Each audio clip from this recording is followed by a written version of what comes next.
perform, you might mouse over the 1, which is in brick red, and you can see that the way the gains chart reads, you can identify 90% of the churners.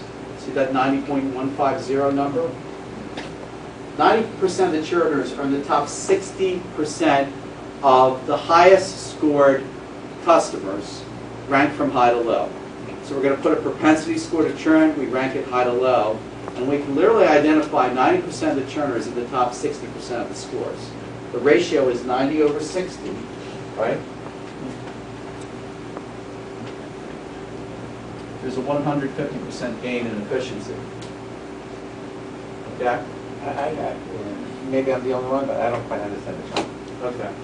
It's not that easy to understand, so we'll keep doing it again. So what that means is, if you have 1,000 people, let's say, what's our churn rate? It was 38%, right? That means out of 1,000 customers, 380 are going to leave. I recall that was the churn rate, okay? To find 90% of these, you get 9.9 of them. You identify 270 customers, right? You can do that in the top 60% of all the scored customers. So 60% of 1,000 is 600. So what this means is you have to look at 600 to find 270 of the people about to leave, versus before you had a model, you had to look at all 1,000 to find the 380 that were going to leave.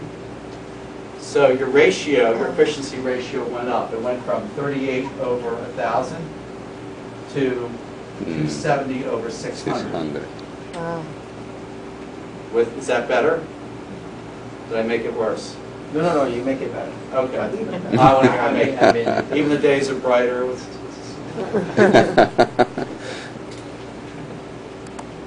You guys need to work with this a little bit. It's not that crystal clear. I want you to Google ROI charts, gains charts. Put the time in, okay? Really learn this stuff, because what you're going to end up doing is you're going to build a gains chart. You're going to hit this copy visualization button right there and pop it in a PowerPoint deck and tell your management, if you just follow this model that I created, you can get your efficiency ratio up 50%, because you only need to look at 270 out of the top 600 customers ranked by propensity versus looking at all 1,000 hoping to get 380. Right. It's a math exercise. Do you want to scan 1,000 to get 380 or scan 600 to get 270? Which is the better deal? Yeah. The second. Right? The second. All right? Okay, we're almost done. Before I go on, does anybody have any final questions before we take a 5-minute break about ROI charts? Yeah. Yes. So, in the data, how do I find out these 600? Thank you. Good point. So what I'm going to do is I'm going to close this, and you see this golden nugget? Right. I'm going to highlight it and hit preview. Right. And all the way to the right is a propensity score. Right. Well, It's a number between 0 and 1. See that right there? right. That's a likelihood that somebody is going to attrite. The higher the number, the higher the likelihood. You sort it high to low, and from high to low, you take the top 600 scores, there's going to be 270 people that are going to be leaving in there. Okay. Again, would you rather look at 1,000 to get 380 or 600 to get 270? I'd rather look at 600 to get 270, because then I can send a mailer out to these people and say, you know what, I think you're getting ready to leave. Here's a proactive offer. Here is a reduction in your cell phone bill. Here are 10 additional features. Just come in the store, we'll sign you up. And maybe you keep it for another year. It's about increasing your marketing efficiency. Right? Well, this is actually effectiveness. Getting more effective at retaining these people. Let's take a break, guys. You can do this course. We start back up. 4 on the nose.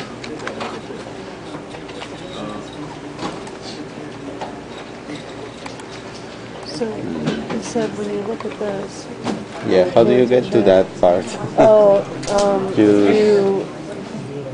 you go to the said nugget, highlight right? this. I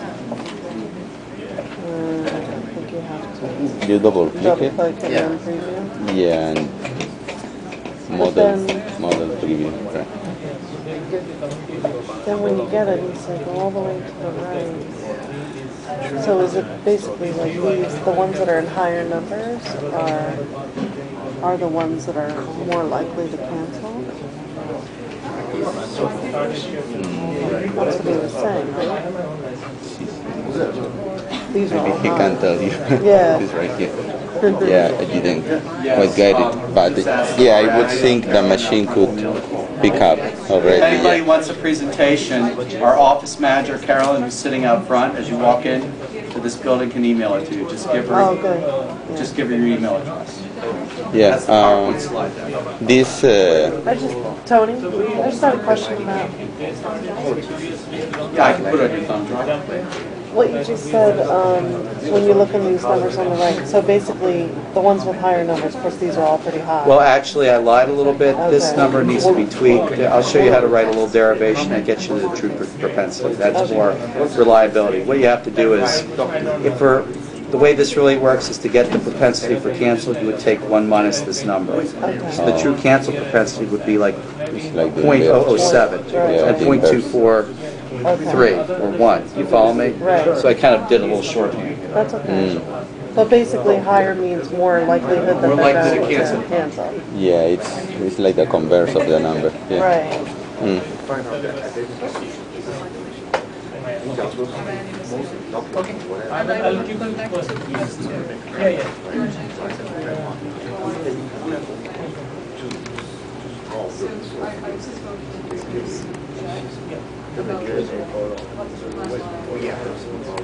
I keep asking you for the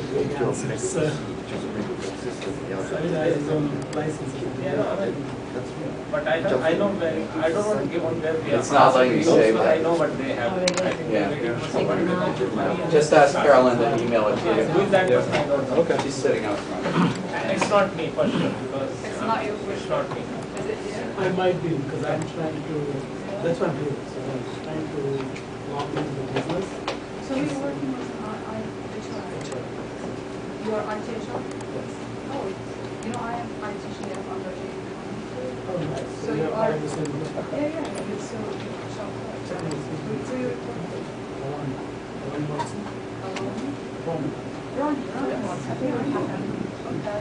So yeah, I look for one next year as well as something